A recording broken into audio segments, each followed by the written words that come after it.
मेरा नाम ही विवेक है। I am going to be your trainer. मेरा इंडस्ट्री एक्सपीरियंस भी है as well as initially teaching भी किया है मैंने। उसके बाद में इंडस्ट्री में काम भी किया है। इंडस्ट्री में काम करने के साथ बाद में मेरे बैचेस भी स्टार्ट हुए। उस टाइम पे सिर्फ सैटरडे संडे के बैचेस हुआ करते थे। उसके बाद में बैचेस बढ़ गए तो मैंने इंडस्ट्री का जॉब छोड़ के पूरा फुल टाइम में ये कर रहा हूँ।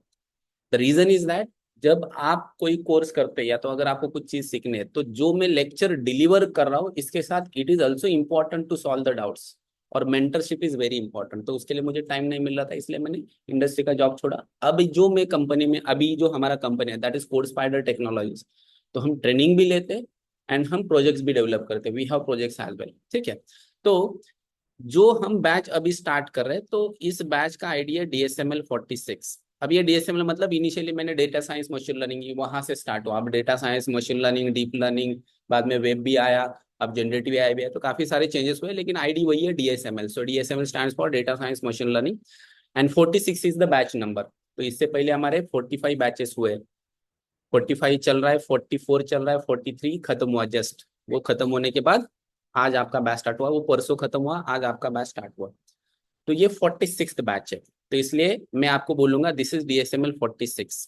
तो पैरेलली हमारे 3 बैचेस चलते हैं, मॉर्निंग में भी होता है, इवनिंग होता है, एंड ये इवनिंग का बैच है 8:30 का। इससे पहले भी होता है 6:15 का।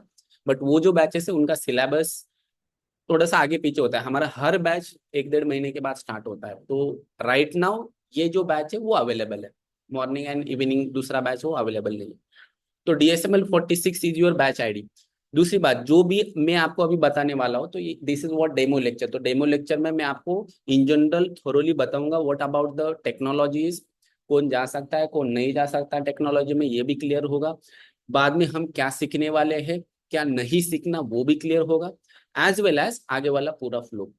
तो ये तो मैं बताऊंगा, but before that let me clear कि जो कम्युनिकेशन के लिए हम लैंग्वेज यूज करेंगे वो 3 लैंग्वेजेस होंगे। So obviously English we are going to use for the communication. ठीक है। So it is not only about English, I am going to use Hindi as well. अब हिंदी में सिर्फ ये इशू होता है कि अगर कोई ऐसा बंदा है ही नहीं कि जिसको हिंदी छोड़ के कुछ आता ही नहीं, तो उस केस में we can avoid Hindi as well. क्योंकि कुछ लोग ऐसे होते हैं कि they are joining from out of Maharashtra, तो या तो कुछ लोग ऐसे कि उनको मराठी या तो इंग्लिश नहीं आता, तो उस केस में we use Hindi, otherwise we can skip Hindi. Hindi के लिए ऑप्शन है स्किप करने वाला। And third is Marathi. So Marathi इसलिए बिकॉज काफी लोगों का ऐसा होता है कि yes they want to ask the doubts. तो आप जब डाउट पूछते हो तो you can ask doubt in any language, right on. क्यों ऐसा? बिकॉज डाउट पूछना इंपॉर्टेंट है वहां पे, लैंग्वेज डजेंट मैटर। हाँ, लैंग्वेज वाला कॉन्सेप्ट तो आपका इंटरव्यू में क्लियर हो जाएगा, don't worry about it. But important ये है कि आपको डाउट्स पूछने हैं। तो जहां पे भी डाउट है at any moment you can interrupt मी। अब मैं सिखा रहा हूँ, अगर आपको डाउट आया तो you can interrupt me directly, sir ये है ये बताओ। तो this is very important, doubt पूछने हैं। ये किसी भी लैंग्वेज में आप पूछ सकते हैं doubt. I will answer you in any of the language, doesn't matter. आप अगर आपने मराठी में पूछा है, अगर आपको मराठी में आंसर चाहिए तो I will answer in Marathi as well. But generally doesn't matter, ये जो इंग्लिश एंड हिंदी होता है या तो इवन इंग्लिश, तो ये टेक्निकल इंग्लिश होता है, जनरली प्रॉब्लम नहीं आता लोगों को समझने में। तो I will be using all the languages, doesn't matter. अगर कोई हिंदी का है ही नहीं तो हिंदी स्किप कर सकता हूँ। ठीक है। Let me see, I think इस बैच में हिंदी वाले, ठीक है पता चलेगा बाद में, सी लेटर ऑन। तो आज मैं यूज करता हूँ इंग्लिश हिंदी। अगर आपका क्वेश्चन मराठी में आता है तो मराठी भी मैं यूज कर सकता हूँ। Otherwise compulsory I will use English and Hindi, सब सब जान सकते हैं ऐसा वाला लैंग्वेज। ठीक है। अब आज जो हमारा ये this is what first demo lecture is, ये हमारा पहला डेमो। अब देखो डेमो लेक्चर मतलब ऐसा ना है कि हम ये डेमो लेक्चर बाद में फिर से कल आ, मतलब रिपीट करेंगे, परसों रिपीट करेंगे। डेमो मतलब ये फ्री लेक्चर है, ट्राई टू अंडरस्टैंड। फ्री मतलब एनी वन कैन अटेंड। हमारा बैच आज से ही स्टार्ट हो रहा है ऐसे समझ लो। मतलब आज का लेक्चर, इसके बाद में जो नेक्स्ट लेक्चर होगा वो कल के लेक्चर में आप अटेंड कर सकेंगे। परसों से हम स्टार्ट करेंगे पाइथन। पाइथन का जो भी डेटा टाइप है, ऑपरेटर, ये पूरा कंटिन्यू सिलेबस स्टार्ट होगा। सिर्फ आपको पहले कुछ लेक्चर फ्री में अटेंड करने के लिए अलाउ होते हैं, इसलिए हम इसको डेमो बोलते हैं। मैं ये क्लियर इसलिए कर रहा हूँ बिकॉज कुछ लोगों को ऐसा लगता है कि आज डेमो है मतलब खत्म, अब डायरेक्टली एडमिशन लेने के बाद ही वो आते हैं 4 दिन के बाद। ऐसा नहीं, आपको हर रोज अटेंड करना है, जब तक फ्री है वो भी लेक्चर अटेंड करने हैं। बाद में इफ यू आर इंटरेस्टेड आप बाद में एडमिशन लेके भी कर सकते हैं। तो आपको हर रोज लेक्चर अटेंड करना है 8:30 to 10। हमारा टाइम यही रहेगा। ऑनलाइन ऑफलाइन दोनों मोड में, किसी भी मोड में आप अटेंड कर सकते हैं। तो ये जो पहला डेमो लेक्चर है आज का, हमारा ऑब्जेक्टिव है आज का हमारा ऑब्जेक्ट है to understand what is data science is, what is data science and AI, artificial intelligence. अब इसमें काफी सारे टर्म्स आते हैं, डेटा साइंस आता है, डेटा एनालिटिक्स आता है, आर्टिफिशियल इंटेलिजेंस आता है, वेब डेवलपमेंट आता है, क्लाउड आता है, काफी सारे कॉन्सेप्ट्स है। तो ये सारा क्लियर हो जाएगा यहाँ पे। तो अगर हम कोई चीज सीखने के लिए जा रहे हैं तो पहले हमें पता होना चाहिए कि उस टेक्नोलॉजी में है क्या एग्जैक्टली। ये किस लिए इंपॉर्टेंट है, बिकॉज आपने सुना है का यहाँ पे 80% ऐसे लोग हैं कि उनको एग्जैक्टली पता ही नहीं कि अंदर है क्या डेटा साइंस। सारे लोग बोल रहे हैं डेटा साइंस करो, एआई करो, AI is the future, data science is the future, इसमें इतनी सैलरी मिलती है, इतने इतने इतने इतने कंपनीज काम कर रही है, तो इसलिए हम कर रहे हैं। ऐसा नहीं, आपको पहले पता होना चाहिए कि what we are doing. Yes, ठीक है। तो what is data science is, second हम डिस्कस करेंगे कि ये जो डेटा साइंस है, so who can get into data science. Data science में कौन जा सकता है, कौन नहीं जा सकता, यहाँ पे क्लियर हो जाएगा। बेसिक चीज है, तो वैसे जाने के लिए कोई रिस्ट्रिक्शन नहीं, सीखने के लिए कोई रिस्ट्रिक्शन नहीं। बट लोग का ऐसा होता है नहीं कि सर मैंने ऐसा ऐसा मेरा एजुकेशन बैकग्राउंड है तो मैंने जाना चाहिए, नहीं जाना चाहिए, तो वो चीज मैं यहाँ पे क्लियर कर लूंगा। देन उसके बाद में हमें जो टर्म्स है, ये डेटा साइंस एंड एआई वाले टर्म्स, काफी सारे टर्म्स है, बहुत कंफ्यूजन है इंटरनेट पे। अगर आप इंटरनेट पे लेट से यूट्यूब खोला या तो गूगल खोला, वहां पे डाला कि I want to learn AI, n number of things are there, पूरा कंफ्यूजन। तो इसलिए मैं क्या करूंगा, एक प्रॉपर एक यूज केस लूंगा एंड ओवरऑल एक बर्ड आई व्यू दूंगा कि एग्जैक्टली डेटा साइंस में काम कैसा चलता है। तो वहां पे एआई कहाँ पे आता है, वहां पे डेटा साइंस कहाँ पे आता है, वहां पे डेटा एनालिटिक्स कहाँ पे आता है, वहां पे डेटा क्लीनिंग कहाँ पे आता है, वहां पे डेटा कलेक्शन कहाँ पे आता है, वहां पे क्लाउड कहाँ पे आता है। इन जनरल आपको बर्ड आई व्यू दे दूंगा मैं, वहां पे टेक्निकल डिटेल्स की जरूरत नहीं, ओवरऑल आपको समझ में आएगा। In way that way I am going to tell you. And obviously अगर आपको डेटा साइंस या तो एआई करना है तो आपको कौन से स्किल्स चाहिए, तो ये आज के लेक्चर में हम कवर करेंगे। This is what today's agenda is. आज के लेक्चर में हम कोई पाइथन वगैरह डायरेक्टली कोड नहीं करेंगे। आज के लेक्चर में सिर्फ हमें समझना है कि डेटा साइंस क्या है, कौन कर सकता है, उसमें कौन से टर्म्स है, किसको कितना सैलरी मिलता है, एंड देन आफ्टर दैट मुझे क्या सीखना पड़ेगा। तो आज क्लियर हो जाएगा ये सब कुछ। ठीक है, तो let's go with first demo. कल के लेक्चर में कल बताता हूँ कि what exactly we are going to discuss about is. ठीक है, तो आज हम क्लियर करके लेते हैं डेटा साइंस एंड एआई। काफी हाइप वर्ड है, काफी बज वर्ड है ऐसे बोल सकते हैं। एंड ये जो डेटा साइंस एंड एआई जो भी कुछ अब हम स्टडी करने वाले, तो सबसे पहले हमें पता होना चाहिए कि what is data science is, what is data science is, what is data science is. अब डेटा साइंस एक जनरल टर्म है, उसमें सारी चीजें आती है। डेटा क्लीनिंग आएगा, डेटा लोडिंग आएगा, डेटा एनालिटिक्स आएगा, प्लॉटिंग आएगा, then after that machine learning आएगा, डीप लर्निंग, ये जनरल टर्म है। तो ऐसे समझ लो कि डेटा साइंस मतलब everything, data science means almost everything. तो डेटा साइंस मतलब एग्जैक्टली क्या है, एज अ लेमन, जैसे समझो कि छोटा बच्चा है, तो छोटे बच्चे के हिसाब से हमें समझना है कि डेटा साइंस क्या है। आपको क्या पता है डेटा साइंस के बारे में, व्हाट इज डेटा साइंस, आपको क्या लगता है? एक दो वर्ड में सिर्फ चाहिए मुझे आंसर, ऑब्वियसली मुझे बुक वाला डेफिनेशन नहीं चाहिए। What is data science, science of data. A science that plays with data and or deals with data to get into some meaningful yes, very good. ये जो observations वर्ड, or इन्होंने जो conclusions. Word use किया ना, play Vij data, ये जो play word है ना, ये बहुत इंपॉर्टेंट वर्ड है, इट्स बिग वर्ड। आपको ऐसा लग रहा होगा डेटा के साथ प्ले मतलब क्या, तो ऐसा नहीं है। डेटा के साथ प्ले करना मतलब डेटा के साथ हम खेल सकते हैं, कुछ भी करो डेटा के साथ। तो डेटा साइंटिस्ट का वही काम होता है, इसलिए उसको साइंटिस्ट बोला जाता है। तो ये कुछ भी कर सकता है डेटा के साथ। ठीक है, anyways very good. Then I think Alpa can't understand Marathi, right Alpa, और यू अंडरस्टैंड मराठी?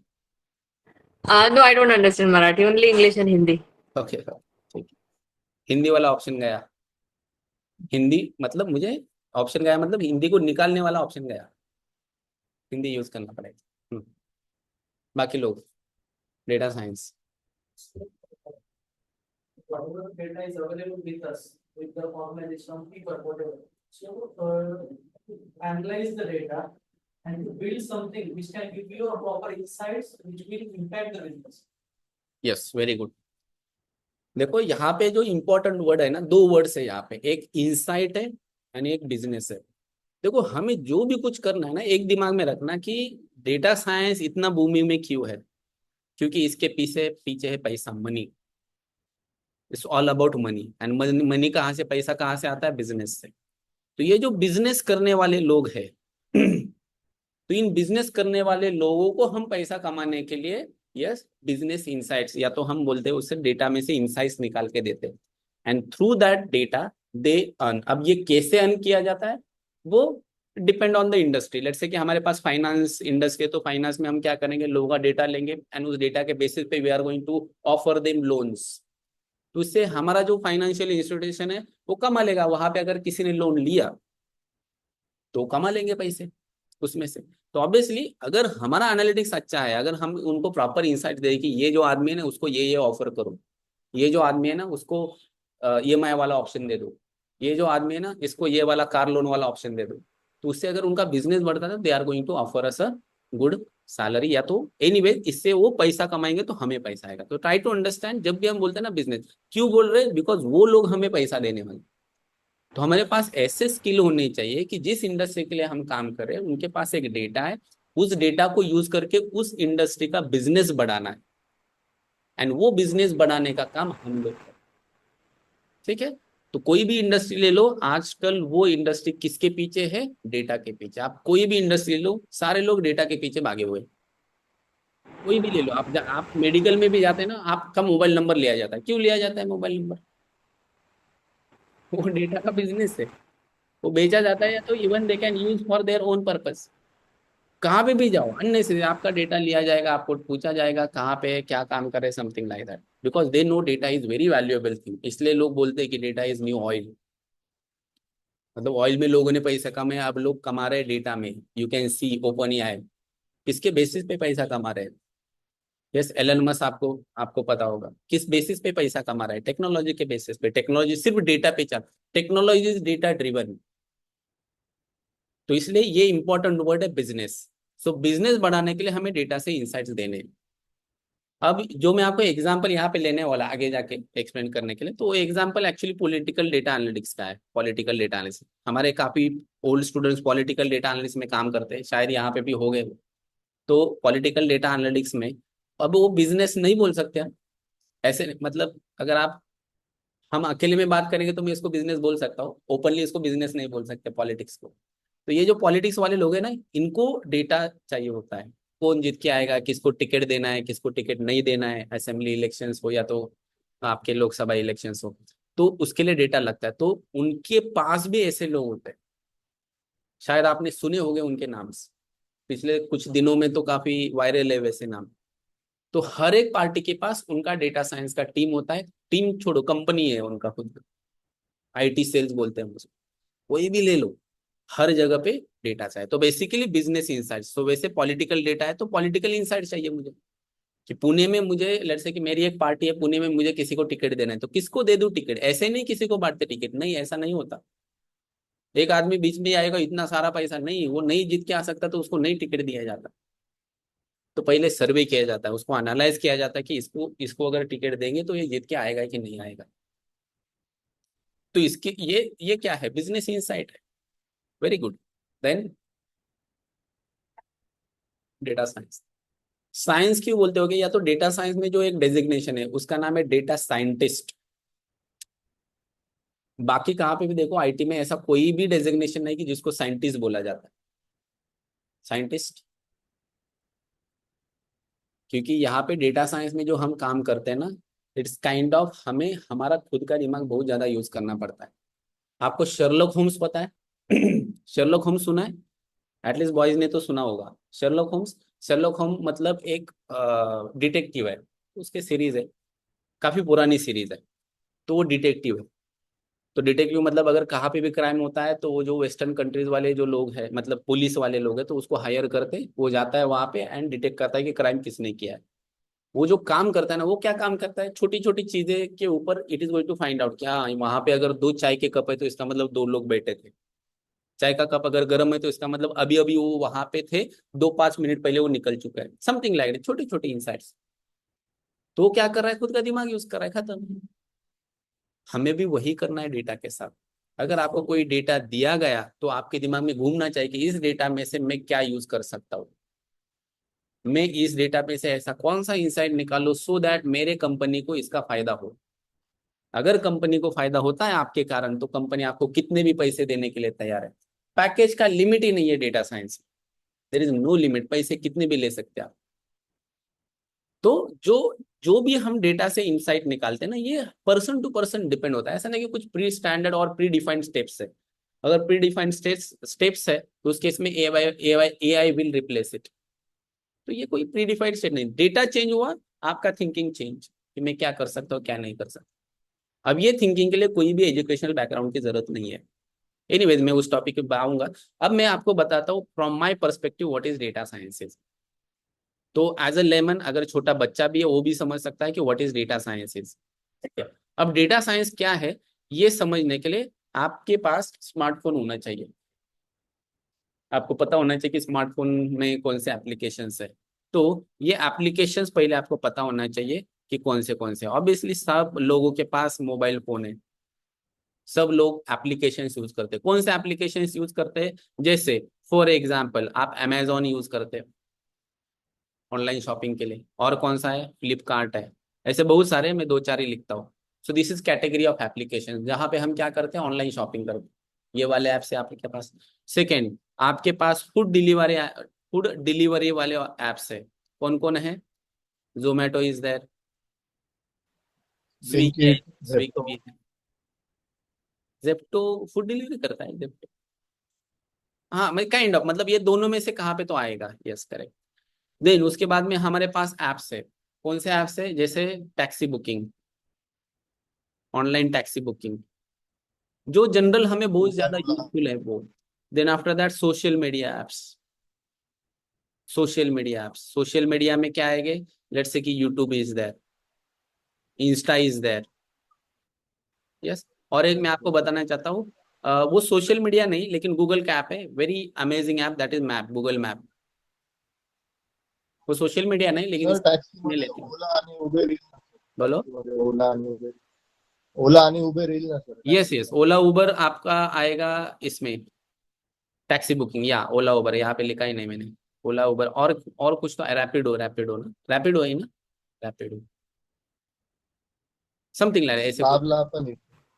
हाँ, ब्लाबलापन, करेक्ट। देन और कौन से कैटेगरी, ऐसे बहुत सारे कैटेगरी वाइज है एप्स। हाँ, important, OTT, yes, Netflix, Amazon Prime, Jio Hotstar. Prime video, Hotstar, ये सारे लोग। तो मैंने कैटेगरी वाइज लिखे। यहाँ पे अगर मैंने सारे ऐप्स लिखे तो इस कैटेगरीज में ही लाइक 25-30 ऐप्स यहाँ पे हो जाएंगे। सबको पता है ये ऐप्स? अगर ये ऐप्स आपको पता है इसका मतलब आपको डेटा साइंस पता है।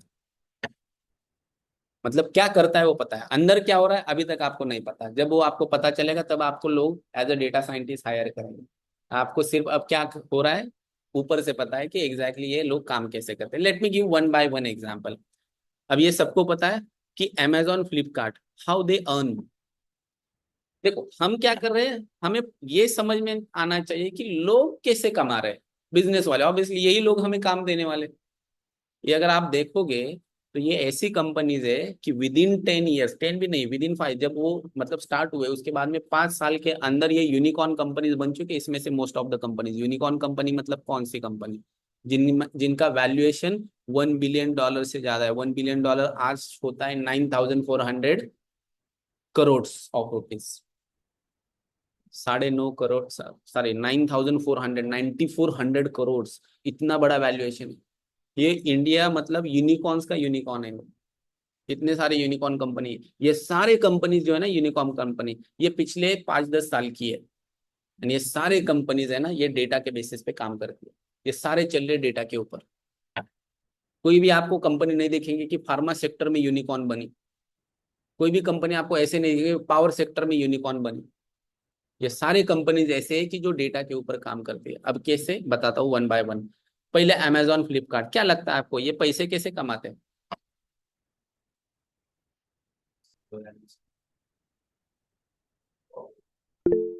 देखो दो चीजें हैं। एक तो डिलीवरी के पैसे, आपको डिलीवरी चार्जेस लिए जाते हैं। तो आपको लगता है डिलीवरी चार्जेस में कमाते हैं? डिलीवरी चार्जेस 40 रुपीज 50 रुपीज, आपको लगता है इसमें कमाते हैं? देखो डिलीवरी में फ्लिपकार्ट या तो अमेजोन, अब बदल होगा, ये जो फ्लिपकार्ट अमेजोन ये खुद का डिलीवरी नहीं होता इनका, इनका थर्ड पार्टी डिलीवरी होता है, इनके पार्टनर्स होते हैं डिलीवरी पार्टनर्स। आई थिंक, अरे यार ई कार्ट जैसे वगैरह, हाँ ई फ्लिपकार्ट कार्ट वगैरह, वगैरह, ये इनके डिलीवरी पार्टनर्स, वो तो पैसे उनके वगैरह। तो हो गए इन शॉर्ट। तो ये पैसे कैसे कमाते हो? तो ट्राई टू अंडरस्टैंड, ये एक हमें प्लेटफॉर्म प्रोवाइड कर रहे हैं कि अगर मुझे कोई चीज खरीदनी है तो मुझे एक्चुअल, जब मैं दुकान में जाता हूँ खरीदने के लिए, तो वहां पे मुझे जाना आना, वहां पे कितने अवेलेबिलिटी है बाद में जैसे कपड़े वगैरह ऐसी चीजें कि आपको 1,000 रुपए का कपड़ा आपके ऊपर डिपेंड है कि आपको कितने को मिलेगा, अगर आपकी निगोशिएशन पावर अच्छी है तो आपको ठीक ठाक कीमत में मिलेगा, अदरवाइज आपको फंसा लिया जाएगा।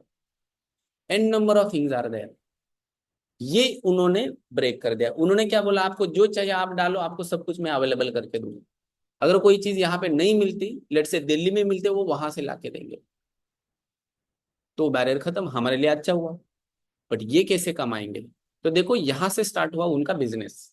तो ये जो अमेजोन फ्लिपकार्ट वाले हैं ना, अब जब भी हम कोई चीज सर्च कर रहे हैं, लेट से कि मुझे सर्च करना है कि लैपटॉप, अब जब लैपटॉप सर्च करते हैं तो इनके पास ऑप्शन अवेलेबल है कि कौन सा शॉप पहले दिखा, या तो कौन से शॉप का जो भी सेलिंग है वो दिखाए। देखो अमेजोन फ्लिपकार्ट काम कैसे करता है कि मैं भी लैपटॉप बेच सकता हूँ, आप भले मेरा कंपनी नहीं, मैं क्या करूंगा, एज अ सेलर वहां पे रजिस्टर करूंगा। तो मैं उनको बोलूंगा कि अगर कोई भी लैपटॉप सर्च करता है एंड अगर उसको कोई लैपटॉप चाहिए तो मेरा लिंक पहले दिखना चाहिए।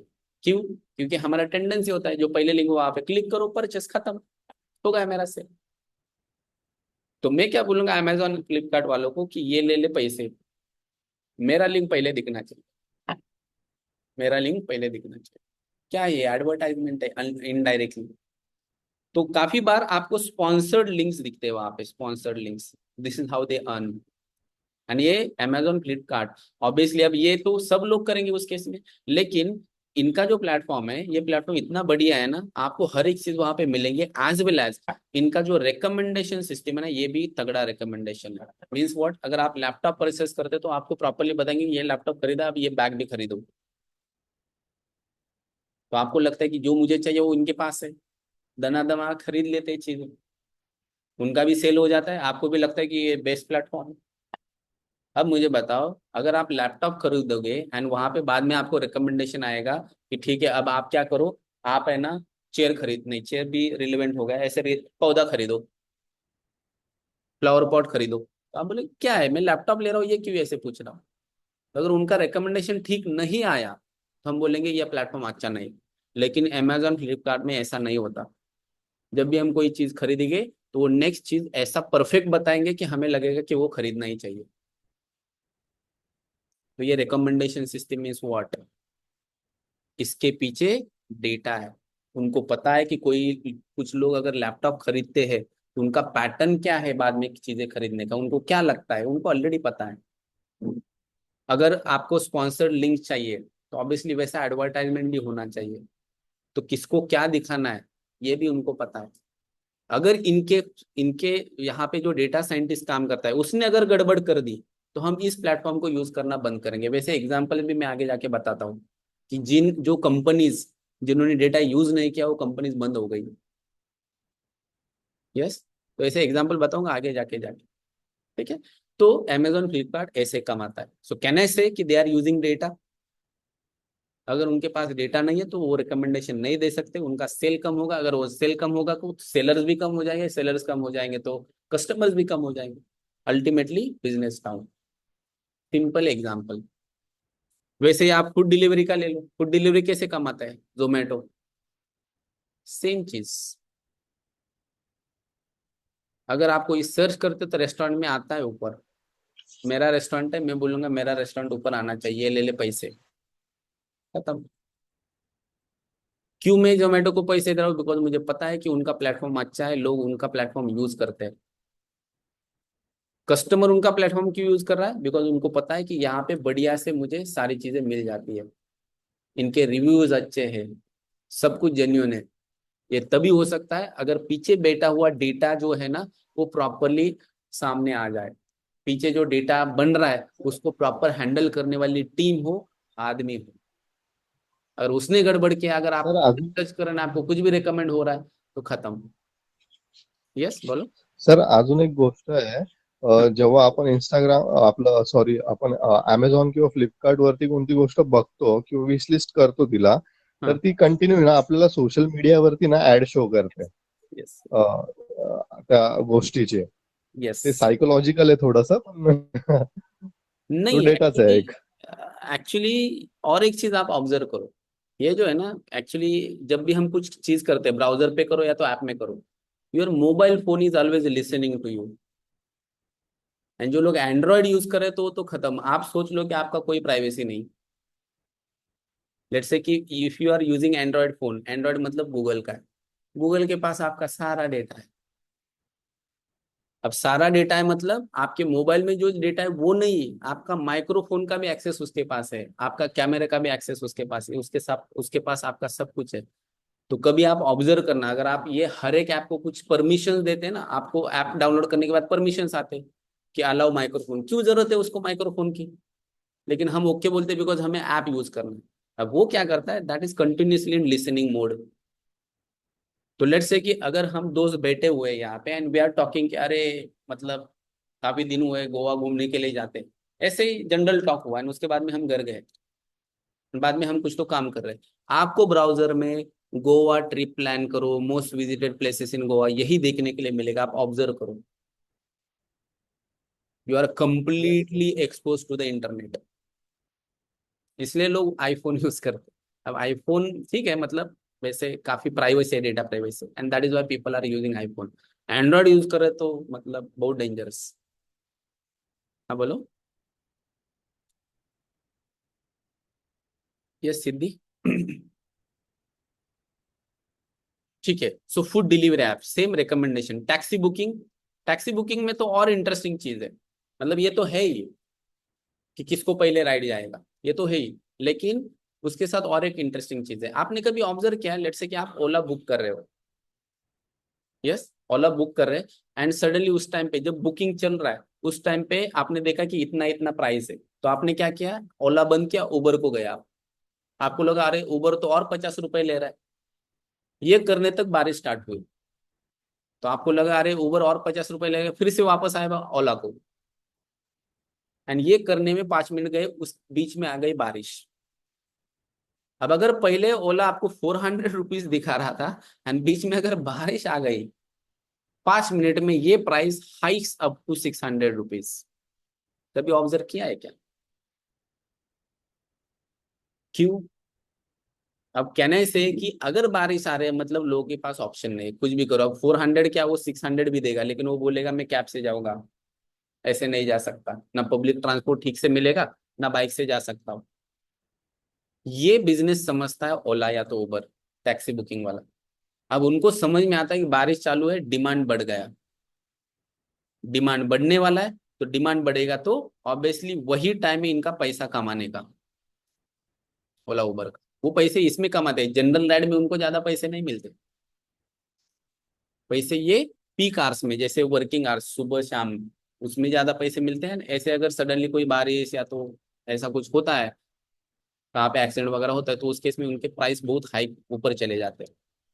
तो इसका मतलब उनको समझ में आ रहा है कि डिमांड बढ़ने वाला है। अब उनको कैसे समझ में आता है डिमांड बढ़ने वाला है? ये आदमी बताता है। Who is that guy? He is the data scientist. कहना ऐसे कि इस आदमी ने उनका बिजनेस बना के दिया है। क्यों? क्योंकि ये बता रहा है कि अब डिमांड बढ़ने, ऑब्वियसली बताता है, मतलब ये पूरा स्क्रिप्ट होता है, मतलब एक कोड होता है, तो उस तरीके से एल्गोरिथम लिखने पड़ते हैं सो दैट जैसे ही डिमांड बढ़ने के चांसेस आ गए वो ऑटोमेटिकली प्राइसेस हाइक हो जाते हैं। तो ये जिसने भी सिस्टम तैयार किया उसने ओला उबर का बिजनेस करके दिया है। अब अगर ओला उबर को मतलब ये समझ में आया कि अरे इस बंदे के कारण हम बहुत पैसा कमा रहे हैं, वो कितने भी पैसे देने के लिए तैयार है। वही चीज है, बिजनेस बढ़ा के दे दो। अब ये पीछे कैसे उसको पता चलेगा डिमांड बढ़ने वाला है वगैरह, यही हमें सीखना है कोर्स में। But how they are earning? Just because of data. सब कुछ डेटा पे चल रहा है, कुछ अलग चीज नहीं, इनका खुद का कोई प्लान नहीं, कोई प्रोडक्शन नहीं, कुछ नहीं कुछ नहीं। कोई भी कम, आप देखोगे ना ये ओला उबर के ऑफिस, छोटे छोटे ऑफिस है उनका, उनका कोई ड्राइवर नहीं, उनका कोई कार नहीं, खुद का कुछ नहीं इनका, सिर्फ प्लेटफॉर्म है। एंड वो प्लेटफॉर्म काम कर रहा है डेटा के ऊपर, इसलिए लोग डेटा के पीछे भाग रहे हैं, इनका बिजनेस ही डेटा के ऊपर है। देन उसके बाद में सोशल देखो, यूट्यूब, वही एडवर्टाइजमेंट वाला कॉन्सेप्ट, आप सिर्फ सर्च करो वहां पे डेटा साइंस, आपको बड़े बड़े कोर्सेज दिखाई देंगे, 2 लाख 3 लाख 4 लाख, लोग कितने भी पैसे देने के लिए तैयार है, क्योंकि जैसे वो सर्च करते, यूट्यूब को पैसे देते हैं लोग कि मेरा एडवर्टाइजमेंट पहले दिखाओ, मेरे यहाँ पे कोर्स। एंड जनरली हमारा टेंडेंसी होता है कि ऊपर दिखता है, हमें लगता है बेस्ट है, कर लो, बिजनेस बढ़ गया। अब जो कोर्स बेच रहे हैं उनका बिजनेस बढ़ गया, तो यूट्यूब को भी पैसे देते, यूट्यूब भी पैसे बढ़ाएगा। तो अगर वहां पे जो पीछे डेटा साइंटिस्ट काम कर रहा है, उसने अगर गलत काम किया, मतलब कि आप सर्च करें डेटा साइंटिस्ट, है ना, आपको वो जो वीडियोस का लिस्ट आ रहा है उसमें दिख रहे हैं कि चाय कैसे बनाए, कॉफी कैसे बनाए, तो आप यूज करोगे यूट्यूब? नहीं। तो जो पीछे आदमी बैठा है ना, जिसको आपको एंगेज रखना है, उसको पता है कि आपको क्या देखना है क्या दिखाना चाहिए, तो वो जो आदमी बैठा है ना, जो आपके लिए फीड तैयार करता है, वो है डेटा साइंटिस्ट। उसको पता है आपको क्या पसंद है क्या नहीं पसंद, एंड इसके ऊपर यूट्यूब का बिजनेस चल रहा है। तो this is how YouTube, Instagram भी सेम सेम तरीके से पैसा कमा रहा है। इनका अगर डेटा साइंटिस्ट बिगड़ गया तो पूरा बिजनेस खत्म, पूरा बिजनेस खत्म। Google map, how Google map is earning? हम पैसे देते क्या गूगल मैप? हम तो नहीं देते पैसे उसको, कैसे पैसे? वो ठीक, एक काम करो, पैसे छोड़ो, वो काम कैसे करता है गूगल मैप? कहने से सबसे यहाँ पे सबसे यूजफुल, एक्चुअली में यूजफुल कौन सा ऐप है तो गूगल मैप, मुझे तो लगता है कि सबसे यूजफुल गूगल मैप, बाकी का तो टाइम पास है। ठीक है, मतलब ओला उबर ये यूजफुल है, बट जो इंटेलिजेंट ऐप है कि जो हमें ऐसा लगता है कि अरे ये ऐप से हमारा जिंदगी आसान हो गया है, तो वो है गूगल मैप। कैसे काम करता है? इनके कुछ लोग होते हैं कि जो हर एक चौक में खड़े हुए हैं, वो बताते हैं कि अभी इतना ट्रैफिक है, रेड करो इसको, ट्रैफिक कम कम हुआ, अब उसको येलो करो, और कम हुआ, अब उसको ब्लू करो। ऐसा कुछ है का कॉन्सेप्ट? इनका एक भी आदमी कहाँ पे भी नहीं। अगर मुझे मुझे यहाँ से जाना है हिंजावड़ी फेज 2, मैंने डाला यहाँ पे कि ऐसे ऐसे, तो वो बराबर बता देगा कि इतना टाइम लगेगा, कहने से कि एग्जैक्ट वही टाइम लगता है, एग्जैक्ट वही टाइम में पहुंचते हैं हम। हम्म, इतना भी नहीं, बहुत हुआ 5-10 मिनट्स, 1-2 मिनट एट मैक्स इधर उधर। एंड वो भी अगर बीच में कहाँ पे तो गड़बड़ हुआ, कहाँ पे एक्सीडेंट वगैरह हुआ तो, अदरवाइज एग्जैक्ट वही टाइम लगता है हमें जाने के लिए। या तो कहाँ पे ट्रैफिक है, एग्जैक्टली जहाँ पे आपको वो दिखा रहा है वहां से ट्रैफिक स्टार्ट होता है। मैं तो काफी बार यहाँ पे एनालाइज करता हूँ, बिकॉज यहाँ पे काफी बार ट्रैफिक जाम होता है, तो एग्जैक्टली हमारे बिल्डिंग के सामने होता है, जूम करके देखेंगे तो एग्जैक्टली वो दिखाता है कि इस बिल्डिंग तक ट्रैफिक आ चुका है, परफेक्ट काम करता है। कैसे पता चलता है उसको? Google map. कैसे पता चलता है? अगर हमें किसी जगह पे जाना है तो बराबर वो शॉर्टेस्ट डिस्टेंस बताएगा कि यहाँ से यहाँ पे जाओ, यहाँ से यहाँ पे। कभी कभी बिगड़ जाता है वो, पुणे में नहीं बिगड़ता, वो बिगड़ जाता है अगर आप कोकण में जाओगे, कोई आउटस्कर्ट एरिया में जाओगे, तो वहां पे ठीक से काम नहीं करता। पुणे में परफेक्ट करेगा, मुंबई में परफेक्ट करेगा। यस, तो परफेक्ट युजर्सचा डेटा आंसर इज घेतो जीपीएस। लेकिन डेटा जीपीएस घेतो कैसे, मतलब how it is going to use GPS? Mapping on mapping the vehicles spots as हाँ a हाँ, vehicle concentration that count yes. that particular real time. Depending on that, it is managing that with the traffic, yellow, red. उनको कैसे पता चलता है कि यहाँ पे कितने व्हीकल्स है, मतलब इन व्हीकल का लोकेशन कैसे? देखो, एक युजर्सचा चीज डेटा कॉन्सेप्ट घेतो होता है, हाँ बोलो। तो सर युजर्सचा डेटा घेतो हाँ, वही यूजर का डेटा त्याच्यावरून कैसे उसको पता चलता है? हमारा जो लोकेशन है, ये लोकेशन, मेरा लोकेशन सिर्फ मेरा मोबाइल फोन जान सकता है। एक चीज हमेशा ध्यान में रखना, अगर आपको लग रहा है कि मेरे मोबाइल का लोकेशन फिर से सैटेलाइट को पता चल रहा है, सैटेलाइट को कुछ नहीं पता। जीपीएस वन वे काम करता है, मतलब मेरा लोकेशन है, ये सिर्फ मेरे मोबाइल में एक्चुअली लोकेशन कैलकुलेट होता है, ये सिर्फ मेरे मोबाइल फोन को पता है। ये सैटेलाइट के थ्रू किसी और को नहीं समझ में आ सकता। जीपीएस वैसे नहीं होता। जीपीएस क्या करता है, जीपीएस मतलब वो सैटेलाइट वन वे सिर्फ वो सिग्नल भेजते हैं, हमारे मोबाइल में सिग्नल्स आते हैं, कैलकुलेशन होता है, हमारे मोबाइल को पता चलता है कि where we are. Unless and until हम दूसरे किसी और को लोकेशन शेयर नहीं करते, तब तक हमारा लोकेशन इन्फॉर्मेशन शेयर नहीं होता। अब गूगल को कैसे पता चलता है? अब गूगल को आपका लोकेशन छोड़ो, आप क्या बोल रहे हो वो भी पता है। तो जब भी हम गूगल मैप यूज करते हैं तो वो हमसे लोकेशन इंफॉर्मेशन लेता है। इन शॉर्ट हमें देने के सिवा ऑप्शन नहीं होता। क्यों? बिकॉज अगर मुझे यहाँ से हिंजौड़ी जाना है तो उसको पाथ निकालना पड़ेगा, तो उसे उसे मुझे मेरा लोकेशन एक्सेस देना ही पड़ेगा। उसके सिवा उसको कैसे पता चला हम कहाँ पे, कहाँ से कहाँ पे जाना है? तो ऐसे उसको पता चलता है हमारा लोकेशन। तो देखो इन शॉर्ट होता क्या है, तो अगर मैं यहाँ पे लिखूं,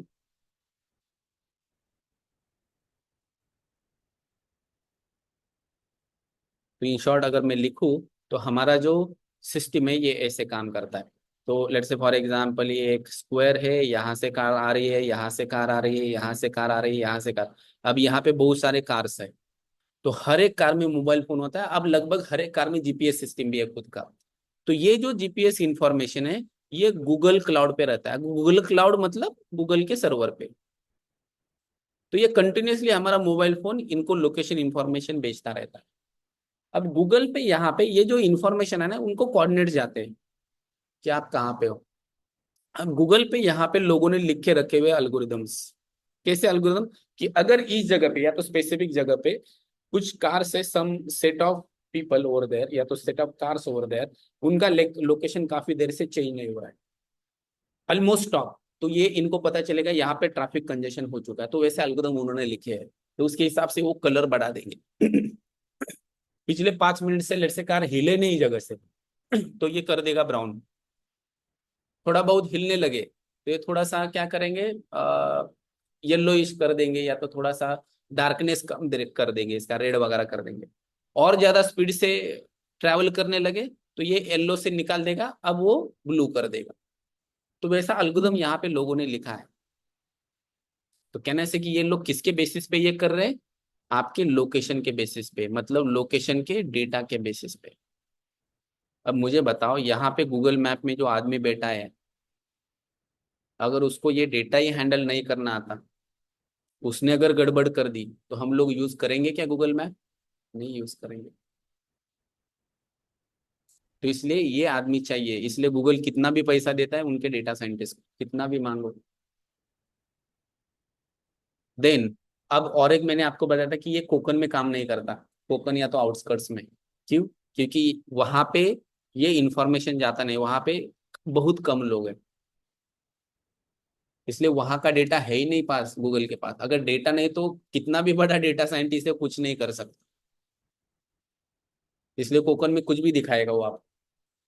पाउल वाट असते ना, छोटे रास्ते जहां से लोग, वहां के लोग मोबाइल यूज करके चलते चलते जाते होंगे, तो उनको भी ये दिखाता है कि ये एक रोड है, क्योंकि उनके पास डेटा नहीं है, सफिशिएंट डेटा नहीं, इसलिए वो मतलब फंस जाता है वैसे जगह पे। पुणे में नहीं, पुणे में परफेक्ट काम करेगा, बहुत डेटा है पुणे का उसके पास। पुणे में कहाँ पे खड्डे ये भी उसको पता है। अगर खड्डे वाला रोड आएगा ना, वो आपको दिखाता है येलो वाला, आपने ऑब्जर्व किया होगा, तो इसका मतलब वो खराब है रोड। So interesting anyways. तो this is how your Google map is going to work. अब पैसा कैसे कमाता है, हाउ दे आर अर्निंग? हम तो नहीं पे करते इसको। Whatever the locations or services where we are reaching out. So depending on that, it is analyzing your patterns and that is provided to other applications from Google. Okay okay, this is one of the way of earning. जैसे जोमेटो है, जोमेटो को खुद का map नहीं है, वो Google का map है। तो अगर जोमेटो को गूगल मैप यूज करना है तो Zomato has to pay them. This is one of the way, और this is one of the source. Yes correct, correct है, करेक्ट है। लेट्स से कि अगर मुझे यहाँ पे, मैं नया हूँ, मुझे नहीं पता कि कहाँ पे खाना अच्छा मिलता है, तो मैं सर्च करूँ गूगल मैप की like best restaurant near me, तो दिखाएगा। तो हम जनरली क्या करते हैं, पहले 2-3 में जो भी दिखे उसके पास जाते हैं, क्योंकि गूगल मैप ने बताया। अब ये जो पहले 2-3 होते हैं ना, वो स्पॉन्सर्ड होते हैं। मतलब वो होटल वाला आएगा, गूगल मैप को पैसे देगा, बोलेगा अगर कोई मेरा होटल वगैरह वेज थाली वगैरह ऐसा कुछ सर्च करता है तो मेरा रेस्टोरेंट पहले दिखना चाहिए। जनरली उसका लिटरली आप समझो कि ऑप्शन जैसा कॉन्सेप्ट होता है, बहुत पैसे देने पड़ते हैं, लेकिन आपको पता चलता है वहाँ पे स्पॉन्सर लिखा हुआ होता है। पहले एसपी लिखते थे, आप पूरा स्पॉन्सर लिखते, उससे पता चलता है कि दे आर पैड एडवर्टाइजमेंट। लेकिन वो ज्यादा नहीं करता, आती नहीं करता। So what they do is, पहले 2 लिंक वो स्पॉन्सर दिखाए, उसके बाद में जेन्युइन होते हैं वो, generally they are good restaurant. तो एक ट्रिक होता है कि अगर आप कुछ सर्च करते हैं तो स्पॉन्सर्ड मत देखना, स्पॉन्सर्ड के बाद वाला देखना। स्पॉन्सर्ड के बाद वाला मतलब जेन्युइनली उसके रिव्यूज वगैरह देख के, फूड काउंट देख के, उसके बेसिस पे वो डिसाइड करता है कि which is best one is, तो जेन्युइन है। स्पॉन्सर्ड वाला मतलब पैसे दे के आया, ठीक है, तो मे और may not be good, yes, but जो स्पॉन्सर्ड के बाद वाला है ना, वो ऑब्वियसली अच्छा है। उसके पास सारे रिव्यूज होते हैं, फुट काउंट होता है, सब कुछ पता चलता है उसको, तो उसके बेसिस पे वो सजेस्ट करता है, and obviously they are going to pay to Google map. हमसे गूगल मैप कभी पैसे नहीं लेता। क्लियर? तो मुझे बताओ, गूगल मैप में ये जो कॉन्सेप्ट है, इसके लिए कहना है कि पीछे डेटा हैंडल करना पड़ेगा। कौन करेगा हैंडल? कल जाके आपको हैंडल करना, कल जाके मतलब जब आप डेटा साइंटिस्ट बनेगे तो आपको ऐसे ही कॉन्सेप्ट करने हैं। कैसे करेंगे वही सीखना है हमें। ठीक है, then OTT platform, Netflix, prime हो, हॉटस्टार, कौन सा बेस्ट है इसमें से? कौन सा बेस्ट है इसमें से? नेटफ्लिक्स, प्राइम, हॉटस्टार, और क्या है, जी5, कौन सा बेस्ट है? नेटफ्लिक्स। सबसे महंगा कौन सा है? नेटफ्लिक्स। तभी भी आपको क्या पसंद है नेट? Netflix. क्यों? सबसे बेस्ट पार्ट है ना नेटफ्लिक्स के पास। देखो नेटफ्लिक्स तो बाहर वाला है, इट इज नॉट इंडियन, बाहर वाला है, तो यहाँ पे आके इसको मतलब मार्केट तैयार करना बहुत डिफिकल्ट था नेटफ्लिक्स के लिए। ठीक है, नेटफ्लिक्स का ओरिजिनल बिजनेस पता है क्या क्या है? ओरिजिनल बिजनेस नेटफ्लिक्स सीडी बेचना, बेचना नहीं, रेंट पे देना। हमारे यहाँ पे रेंट पे मिलते थे, ऐसे कैसेट्स वगैरह मिलते थे, रिमेम्बर? तो वैसा वाला बिजनेस था नेटफ्लिक्स का। अब देखो उन्होंने बिजनेस कितना बढ़ा लिया। एनीवेज, तो ये जो नेटफ्लिक्स है ना, इनका जो रिकमेंडेशन सिस्टम है ना, वो बहुत बढ़िया है। मतलब आप अगर नेटफ्लिक्स एक बार यूज करोगे, एंड अगर आपने कोई मूवी देखा, या तो वहां पे पहले वो पूछता है कि आपको क्या देखना है क्या नहीं देखना, तो वो एनालाइज करता है आपका इंटरेस्ट। अब ये बाकी जगह पे उतना नहीं है, प्राइम में वगैरह उतना मैंने यूज किया है, मुझे पता है, आई एनालाइज। प्राइम का उतना बढ़िया रिकमेंडेशन नहीं है, या तो बाकी के प्लेटफॉर्म जितना नेटफ्लिक्स का है उतना। नेटफ्लिक्स का रिकमेंडेशन बहुत बढ़िया है। अगर आप एक मूवी देखिएगा ना, तो आपको रिकमेंडेशन देता है ना नीचे, तो आपको लगता है कि अरे यही तो मुझे देखना था, मैंने बहुत ढूंढा, कहाँ पे नहीं मिला, इसने बताया मुझे। तो ये नेटफ्लिक्स है, नेटफ्लिक्स का रिकमेंडेशन काफी सही है। अब कंटेंट तो प्राइम पे भी अच्छे है, जी5 के भी कंटेंट अच्छे है, लेकिन आपको मिलते नहीं, जो चाहिए देखना है वो मिलता नहीं। नेटफ्लिक्स आपको ऑटोमेटिकली दिखा देगा। क्यों? क्योंकि नेटफ्लिक्स के साथ पास ये आदमी बढ़िया काम कर रहे हैं। रिकमेंड करना मतलब क्या, आपको एनालाइज करना पड़ता है उस कस्टमर को, उसको क्या पसंद है क्या पसंद नहीं, उस एज वाले लोगों को क्या पसंद है, उस एरिया में अब क्या ट्रेंडिंग है, सब कुछ एनालाइज किया जाता है, उसके हिसाब से आपको किया जाता है रिकमेंडेशन। आज नेटफ्लिक्स खोलो, आपको सारा धुरंधर ही दिखेगा। तो दैट इज सर व्हाट। नेटफ्लिक्सचा जेवढे ओटीटी प्लॅटफॉर्म आहे ना सर, नेटफ्लिक्स आणि बाकी सगळे, त्यांचं आहे ना सगळं क्लाउड सर्व्हर हे AWS यूज करतात ते यस अमेझॉनचं. यस यस, क्लाउड में तो अमेजोन ही है बेस्ट, मतलब उसको ऑप्शन ही नहीं है। एजूर भी है, anyway, but AWS most of the people use. ठीक है, वो देखेंगे क्लाउड के टाइम पे। तो ये रिकमेंडेशन, तो ऑब्वियसली इस आदमी ने अगर गलत काम किया तो बिजनेस खत्म, स्टॉप। नेटफ्लिक्स खुद का कोई अभी होता है उनके ओरिजिनल्स, बट एनीवेज वो खुद नहीं डेवलप करते, उनके पास प्रोड्यूसर जाते हैं, एंड उनका कॉन्ट्रैक्ट होता है, तो उनके लिए वो बनाते हैं ओरिजिनल्स, लेकिन वो नेटफ्लिक्स खुद से कोई कंटेंट नहीं बनाते, बट दे आर अर्निंग। क्यों? क्योंकि उनके पास डेटा है। तो अगर मैंने यहां से डेटा हटा दिया तो ये सारे बिजनेसेस खत्म। एंड यही है टॉप के बिजनेसेस राइट नाउ। तो देखो पूरे डेटा के ऊपर सारे बिजनेसेस चल रहे हैं। एंड ये क्यों पैसा कमा रहा है? बिकॉज उनके पास ऐसे लोग हैं कि जो इनको पैसा कमा के दे रहा है। तो अभी जो मैंने आपको बताया ये ऊपर ऊपर से कि how they are using data. तो ultimately you are the stakeholder of that system. Stakeholder मतलब इस सिस्टम का पार्ट हो आप। शेयर होल्डर नहीं बोल रहा हूं मैं, स्टेक होल्डर। तो आपका ही डेटा यूज करके ये पैसे कमा रहा है। एंड कौन कमा के दे रहा है इनको पैसे? डेटा साइंटिस्ट, मतलब डेटा को जानने वाले लोग। तो हमें भी वही सीखना है, समझ में। Got it? डेटा साइंस कहाँ पे? शायद आपको लगा हो कि डेटा साइंस मैंने कभी देखा नहीं, सुना नहीं, this is completely new for वो। ये आपके लिए कम्प्लीटली नया नहीं है, ये आपको ऑलरेडी पता था। सिर्फ आपको ये नहीं पता था कि इसके पीछे डेटा साइंस ही है। इसी को बोलते हैं डेटा साइंस। ओके, ठीक है। और अभी ईरान वॉर चल रहा है। यूएस ईरान कहाँ से स्टार्ट हुआ वॉर को? उन्होंने ईरान के जो सुप्रीम लीडर है वो मार दिया। पता है कैसे मारा उनको? उनको कैसे मारा? डेटा त्यांनी डेटा घेतला साइंस। उसके पीछे डेटा साइंस है। अब वो चीज अच्छी है बुरी है that is another part, but this is what data science can do. सबसे उससे भी बड़ी बात बताता हूँ what data science can do. Trump त्यांनी ये त्यांनी ट्रॅफिक सिग्नल हाँ, आणि कॅमेऱ्याचा डेटा घेतला आणि त्याच्यावरून ते केलं त्यांनी दे एनालाइज एवरी। लाईव्ह कॅमेऱ्याचा कैमरा तो है ही उनके पास, सारे जीपीएस लोकेशन थे उनके पास, सारे पैटर्न्स थे। भले ही उनके जो ऑफिशियल्स है वो मोबाइल फोन नहीं यूज करते, वो जो लोग होते हैं ना वो स्मार्टफोन यूज नहीं करते। आपने कभी देखा है? अगर कभी आपने नजदीक से पॉलिटिशियन लोग देखे हैं ना तो देखो ये कभी स्मार्टफोन यूज नहीं करते, वो डब्बा फोन यूज करते हैं। 1100 नोकिया, अभी नहीं होगा शायद, लेकिन वैसे वाले फोन यूज करते। क्यों पता है? बस उस मोबाइल फोन में कुछ होता ही नहीं, नो बडी कैन ट्रैक। लेकिन अगर मैंने स्मार्टफोन लिया, एवरी कोई भी ट्रैक कर सकता है, हैकर। क्यों? क्योंकि डेटा कंटिन्यूसली शेयर होता है आपका। इसलिए वो लोग तो भले ही उनके जो हाई ऑफिशियल्स थे उनके पास एनक्रिप्टेड डिवाइसेस हो या तो ना हो, लेकिन उनके जो सपोर्ट स्टाफ थे उनके पास तो मोबाइल फोन थे। सारा मोबाइल ने कमाल कर दिया, सारा डेटा उनके पास। हर दिन कुछ कहाँ पे क्या जा रहा है सब कुछ उनके पास है। कौन क्या खा रहा है, कहाँ पे क्या ऑर्डर हो रहा है, किस सिग्नल पे कौन है, सब कुछ उनके पास है। अब थोड़ी लोग देख रहे हैं उनको कंटिन्यूसली, नहीं ये पॉसिबल नहीं।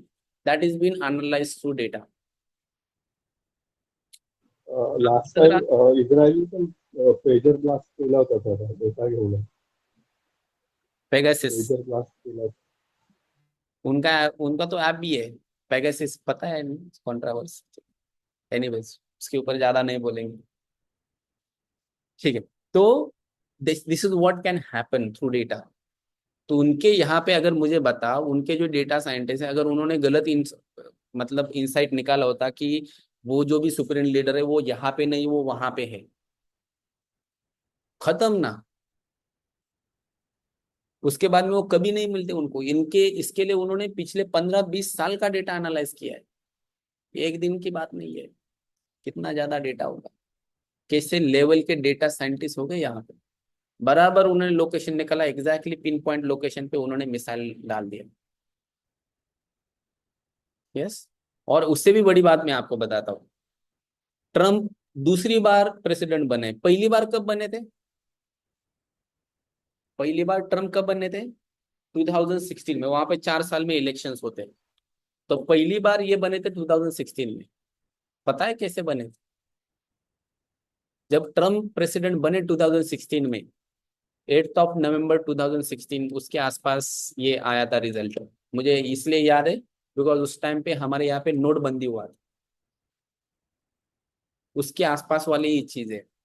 नोटबंदी हमारे यहाँ पे 8 नवंबर 2016 हुआ था। उसके बाद में नोट्स गायब। एंड उसके बाद में कुछ दिन के बाद ही मेरी शादी थी, इसलिए मैं भूल नहीं सकता। नोटबंदी मतलब खत्म, पैसे ही गायब, पैसे ही निकल नहीं रहे। तो इसलिए मुझे याद है वो एग्जैक्ट डे कब क्या हुआ, कुछ हुआ था। तो ये जो 2016 के इलेक्शन है, तो उसमें सब ने प्रेडिक्ट किया था कि हिलरी क्लिंटन जीत के आएगी। हिलरी क्लिंटन मतलब अपोजिशन, डेमोक्रेट्स वाली, मतलब वहां पे दो पार्टी है, टू पार्टी सिस्टम, एक रिपब्लिकन्स है एंड दूसरे डेमोक्रेट्स। रिपब्लिकन्स मतलब हमारे ट्रम्प वाली पार्टी, एंड डेमोक्रेट्स मतलब ओबामा है। देन आफ्टर दैट उसके बाद में कौन थे प्रेसिडेंट इससे पहले, जो बाइडन एंड हिलरी क्लिंटन, ये लोग डेमोक्रेट्स वाले। तो सब ने प्रेडिक्ट किया था कि हिलरी क्लिंटन जीत के आएंगे, मतलब डेमोक्रेट्स वाले जीत के आएंगे।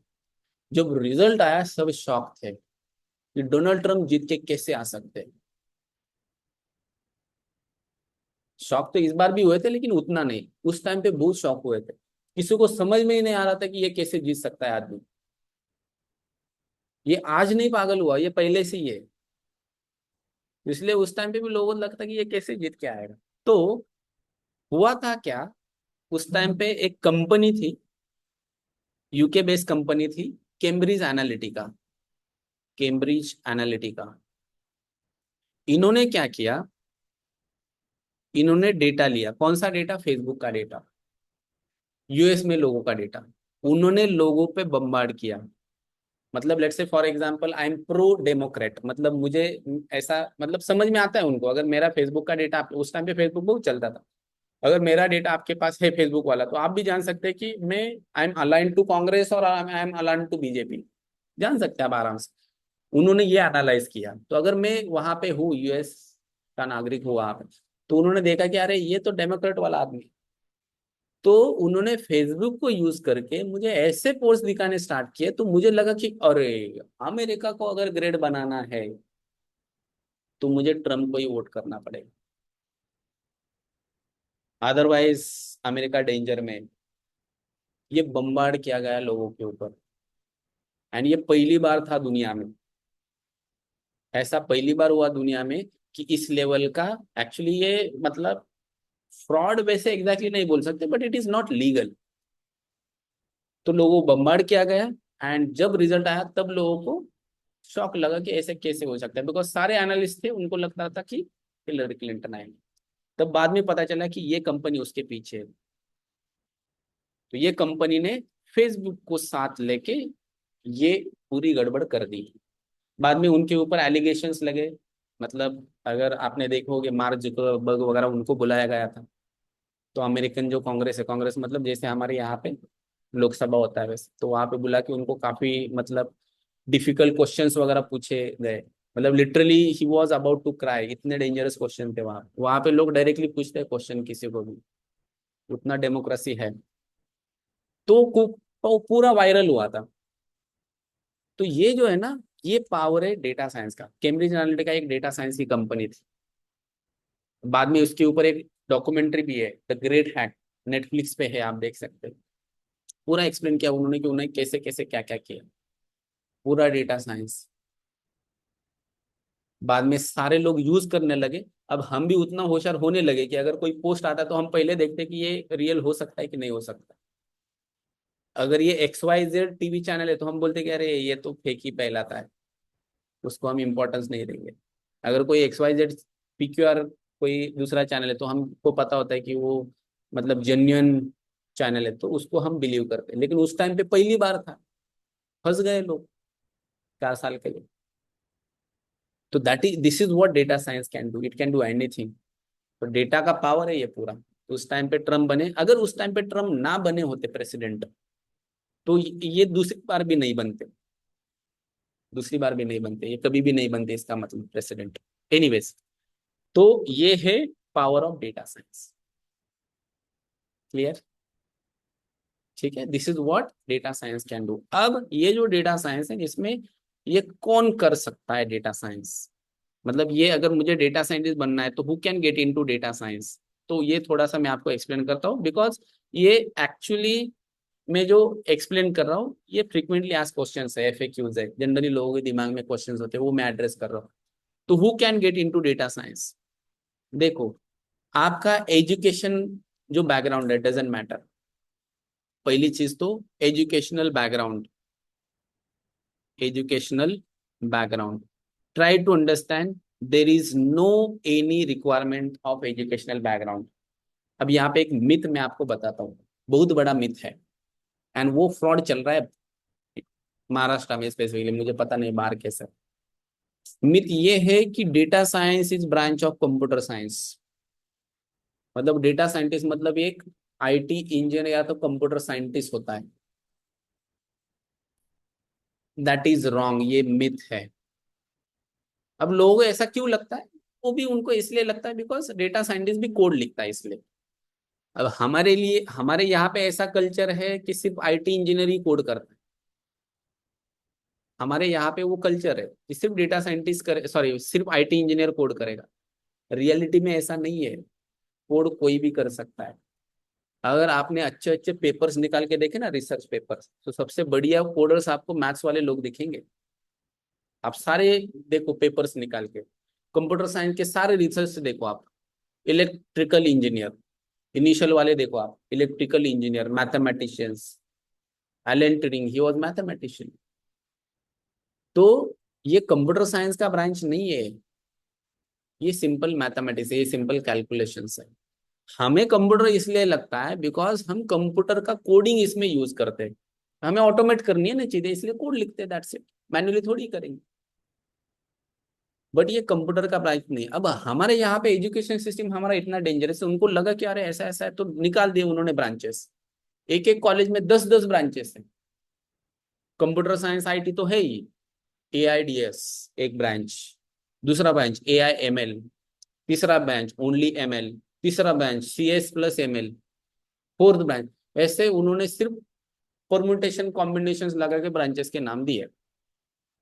अगर आपने अंदर देखा तो कुछ चेंज नहीं, एंड पूरा बकवास सिलेबस। मुझे सब कुछ पता है कि कौन सिलेबस डिजाइन कर रहा है, क्या कर रहा है, पुणे यूनिवर्सिटी का तो मुझे पता है सब कुछ, आई नो एवरीवन। ये पूरा स्कैम है। आई नेवर रिकमेंड एनीवन कि आप ये स्पेशलाइज ब्रांच में एडमिशन लो। अब आप बोले सर आपका तो बिजनेस है डेटा साइंस वगैरह पढ़ाना, डेटा साइंस करने के लिए आपको 4 साल का इंजीनियरिंग करने की जरूरत नहीं है, बिल्कुल नहीं। Don't waste your time and don't waste your money. अगर मुझे कोई जेन्युइनली पूछता है कि मुझे डेटा साइंस में जाना है तो व्हाट शुड आई डू, मैं उसको बोलूंगा कि अच्छे कॉलेज में से बीएससी कर, मैथमेटिक्स से कर, कोई भी बीएससी कर। बीएससी इसलिए कि ठीक ठाक मैथमेटिक्स होता है उनका, एंड डेटा साइंटिस्ट बनने के लिए आपको लगते हैं 6 महीने, अलॉन्ग विथ बीएससी या तो बाद में कर। आपको उसके लिए स्पेशलाइज ब्रांच करने की जरूरत नहीं, 4 साल का बीटेक करने की जरूरत नहीं डेटा साइंस बनने के लिए। एंड यहाँ पे अगर आप करोगे तो वो बनोगे भी नहीं। क्यों? क्योंकि हमारा यहाँ पे सिलेबस एंड जो हमें सिखाया जाता है उसका और इंडस्ट्री का कोई लेना देना है। मैंने काम किया है कॉलेज में, तो ट्राई टू अंडरस्टैंड। अगर आपके कोई मतलब सिबलिंग्स है, कोई आसपास रहने वाले, अगर वो बोलते हैं कि मुझे एडीएस में करना है, ठीक है, थोड़ा सा आपको एज मिलता है इसलिए कंप्यूटर साइंस करो एट मैक्स, और सिंपल बीएससी करो, BSc computer science, BSc mathematics, BSc physics, BSc कुछ भी करो, बीकॉम करो, बीबीए करो, बीसीए करो, कोई दिक्कत नहीं, you can become data scientist. Company का बिल्कुल रिक्वायरमेंट नहीं है। मेरे पास बहुत सारे एग्जांपल्स है, pharmacy background data scientist, BCom data बढ़िया वाला डेटा साइंटिस्ट। मेरे सुबह एक बैच में एक स्टूडेंट है लोखंडे, अनिकेत लोखंडे बोल के, अगर आप उससे बात करोगे तो आपको ये समझ में ही नहीं आएगा कि ही सेकंड ईयर बीकॉम स्टूडेंट है। ऐसा नहीं कि ये पहले से बहुत होशियार है, नहीं, सिर्फ सिंसियरिटी। इसके लिए कोई एजुकेशनल बैकग्राउंड की जरूरत नहीं। What is important, your efforts. Company कुछ नहीं पूछती कि from which background you are. मैंने अभी जो बताया ना आपको पॉलिटिकल डेटा साइंस में, वहां पे पॉलिटिकल डेटा साइंस में व्हाट इज देयर रिक्वायरमेंट पता है? उनको रिक्वायरमेंट है बीए पॉलिटी वाला मानुष चाहिए फॉर डेटा एनालिटिक्स वहां पे। एंड मैं आपको ऐसे लोग दिखाऊंगा कि बीए पॉलिटी वाले हैं एंड वो काम कर रहे वहां पे। When I was in company, तो मेरे पास मेरे साथ एक इंटर्न था, जिस कंपनी में काम कर रहा था उस इंटर्न था, he is from Ferguson, Ferguson BA economics, Amod नाम उसका, वेरी इंटरेस्टिंग पर्सनैलिटी। तो एक्चुअली हमारे यहाँ पे इंटर्नशिप करने के बाद, मतलब जिस पहले में कंपनी, ये 10 साल पहले वाली चीज है, उसके बाद में he did job in Australia, हमारे कंपनी में इंटर्नशिप करने के बाद वो ऑस्ट्रेलिया चला गया, बीए इकोनॉमिक्स। उनका स्टैटिस्टिक्स अच्छा होता है। आपका एजुकेशनल बैकग्राउंड डजंट मैटर। मेरे यहाँ पे अगर आप ट्रैक रिकॉर्ड पूछेंगे तो मेरे ट्रैक रिकॉर्ड में सबसे बढ़िया जो प्लेसमेंट रेशियो है वो बीएससी लोगों का। मेरे यहाँ पे कंप्यूटर वाले लोग भी होते हैं, इंजीनियरिंग वाले लोग भी होते हैं, तो सबसे बढ़िया ट्रैक रिकॉर्ड है बीएससी वाले लोगों का। 3 साल में बीएससी खत्म, ग्रेजुएशन खत्म। हाँ, अगर आप अभी इंजीनियरिंग कर रहे हैं तो ऐसा मत सोचो कि यार ये छोड़ के करते हैं बीएससी, ऐसा नहीं है। What I am telling you is कि सिंपलेस्ट वे है हमारे पास। Don't make your life complicated. आप जो ये डेटा साइंस में 4 साल का बीटेक करते हैं उस सिलेबस में कुछ नहीं, गड़बड़ कर दी पूरी सिलेबस में। कोई है कंप्यूटर साइंस वाला, एक टीओसी नाम का सब्जेक्ट है, थ्योरी ऑफ कंप्यूटेशन, लोगों ने एआईडीएस में वो सब्जेक्ट निकाल दिया है। अब थ्योरी ऑफ कंप्यूटर साइंस या तो टीओसी उसको बोलते हैं या तो ऑटोमेटा थ्योरी बोलते हैं, that is core of your computer science. अगर आप कंप्यूटर साइंस के अंडर उसको लेते हो तो उन्होंने वो सब्जेक्ट ही निकाल दिए, डिस्क्रीट मैथमेटिक्स निकाल दिया सब्जेक्ट। आई वॉज शॉक जब मुझे पता चला कि मेरे स्टूडेंट है, मेरे पास काफी सारे स्टूडेंट्स है एआईडीएस वाले, उन्होंने बोला कि ये सब्जेक्ट है ही नहीं मेरे पास। प्रॉब्लम क्या है पता है, जब वो एमएस करने के लिए जाएंगे ना, तो एमएस करने के टाइम पे वेस्टर्न यूनिवर्सिटीज उनको एडमिशन नहीं देती। तो ये जो ना ये खेल है आपके साथ, तो ऐसा मत करो। आप कोई भी बैकग्राउंड से हो, you can become data science. तो educational background is not with all. ठीक है, तो क्या चाहिए? 10th लेवल का मैथ्स चाहिए, 10th लेवल का मैथमेटिक्स। आप डेटा साइंस खोल के देखो, कोई भी आपको एडवांस लेवल का कॉन्सेप्ट नहीं दिखेगा उसमें। सिर्फ डेटा को समझना है, डेटा मतलब numbers, you have to play with the numbers. 10th level का, 10th में भी काफी डिफिकल्ट कॉन्सेप्ट है। मैं तो बोलता हूँ अगर शॉर्ट में मुझे बताना है तो most of the difficult concept is matrix multiplication, जो हमें यूज करना है। हाँ, एक दो कॉन्सेप्ट एडवांस में है, जैसे मैट्रिक्स में वगैरह, लेकिन वो मैं बताता हूँ, that is only for that lecture. But हमें डेटा एनालिस्ट बनने के लिए या तो डेटा साइंटिस्ट बनने के लिए जो मैथमेटिक्स चाहिए वो इलेमेंट्री मैथमेटिक्स चाहिए। इलेमेंट्री मैथमेटिक्स मतलब छोटे नंबर के साथ खेलना आना चाहिए, दैट्स इट। हमारा डेटा मतलब वही है, कुछ एडवांस चीजें नहीं चाहिए। तो ये सिर्फ चाहिए। यस। हाँ, आप लोग बोले सर कोडिंग, अरे कोडिंग तो मतलब कोई भी करता है, हमारे यहाँ पे गलत कल्चर है। मैं तो बोलता हूँ कि यहाँ पे जितने भी पेरेंट्स है, अगर उनके बच्चे हैं तो 5th स्टैंडर्ड से उनको कर बोलो कोडिंग करने के लिए, 4th 5th स्टैंडर्ड। क्यों? क्योंकि मैथमेटिक्स लगभग हो जाता है 4th 5th स्टैंडर्ड में। करना ही चाहिए, कोई लोड नहीं है। आप लोग बोलते हो अरे बच्चों को इतना लोड वगैरह, ऐसा कुछ नहीं, वो एक गेम है। कोड करना मतलब सिंपली प्लेइंग अ गेम, कुछ ज्यादा डिफिकल्ट नहीं इसमें। हमारे यहाँ पे कल्चर नहीं है, वेस्टर्न कंट्रीज में ये कल्चर है। आप कोई भी, मैंने अभी बताया कि रिसर्च पेपर निकाल के देखो, आप मैथमेटिक्स वाले लोग सब कुछ उनका कोडिंग के थ्रू एनालाइज किया हुआ सारे रिपोर्ट्स होते हैं, वो कोड करते हैं खुद से। कोई भी बैकग्राउंड का हो, बीकॉम वाले कोड करते हैं। आप जो एक्सेल में फॉर्मूला डालते हैं वो क्या है? वो एक कोड ही है। इसलिए कोडिंग को बिल्कुल डरना नहीं। 5th स्टैंडर्ड वाला बच्चा कोड कर सकता है, आप चैलेंज ले लो, यहाँ पे लेके आओ आपका अगर बच्चा है कोई 5th स्टैंडर्ड में, तो वो कोडिंग सीखेगा। तो यहाँ पे प्रॉब्लम क्यों, लोगों क्यों लगता है डिफिकल्ट कोडिंग? यहाँ पे प्रॉब्लम फिर से कॉलेज। मेरा एग्जाम्पल है, मैंने जब college, I am from computer science background, मैंने पहले दिन जब मैंने देखा था, मेरे यहाँ पे सब्जेक्ट था fundamentals of programming language, first day of my engineering life. पहले दिन उसने निकाला डायरेक्टली हैश इंक्लूड stdio.h, गायब। डायरेक्ट अप्लाई किया, ब्रांच चेंज। सिर्फ fortunately branches year two year होता है, इन बिटवीन सेमेस्टर नहीं होता। एंड बीच में मुझे एक भैया मिला, वो एमसीए कर रहा था, मेरे साइड में रह रहा था। वो बोला कि तू मुझे 2,500 दे, मैं तुझे सिखाता हूँ। उसने सिखाया मुझे, I am very thankful to him. तब मुझे पता चला कोडिंग कितना इंटरेस्टिंग है। सेकेंड ईयर से मैंने मेरे क्लासेस स्टार्ट किए। इतना इंटरेस्टिंग है कोडिंग को, कोडिंग को डरना नहीं बिल्कुल। आपको कुछ भी नहीं पता, डोंट वरी अबाउट। हाँ, ये चीजें चाहिए, 10 का बेसिक मैथमेटिक्स आपको आना चाहिए। तो this is what educational background is required. बाकी आप क्या कर रहे हो क्या नहीं कर रहे, doesn't matter. Okay, so who can get into data science? कोई भी।